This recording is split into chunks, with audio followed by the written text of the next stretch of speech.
Welcome back to Wildlife News. I'm Kylie Masterson reporting on the invasive species in the Florida Everglades. The Burmese python has been an uprising issue occurring in Florida since the 1980s, when they were first released into the Everglades.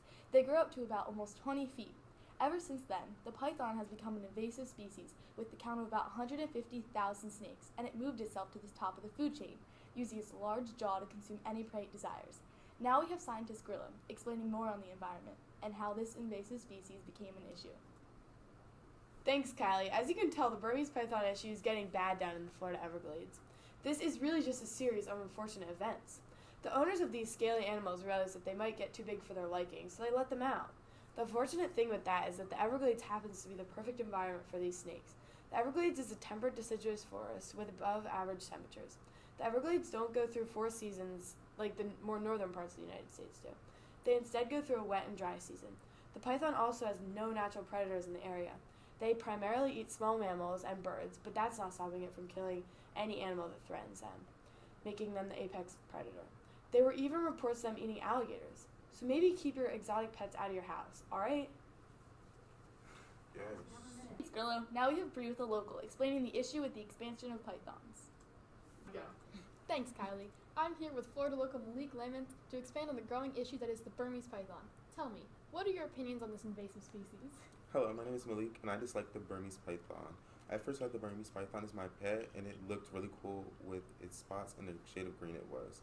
I really believed that they were harmless. What led you to believe this?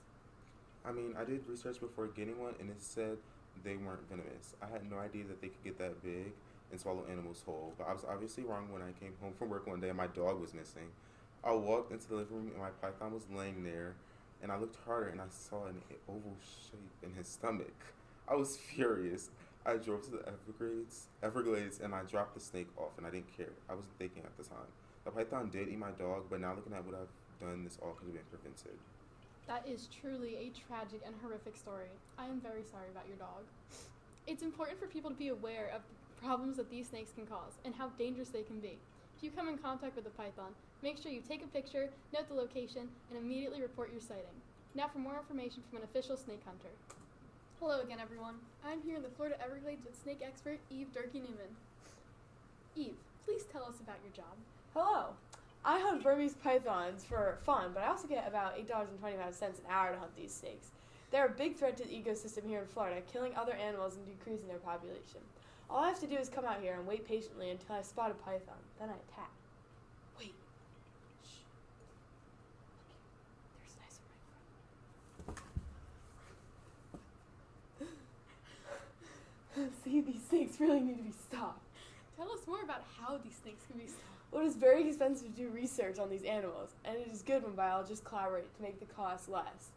All that can really be done right now is continue the research and learn more about the species, and catch as many pythons as you can, like me. Amazing.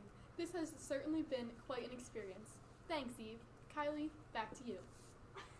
Thanks, Bree, for interviewing our locals. The Burmese python invading Florida is still an issue for Florida's Everglades and needs to be stopped. Tune in next time for more.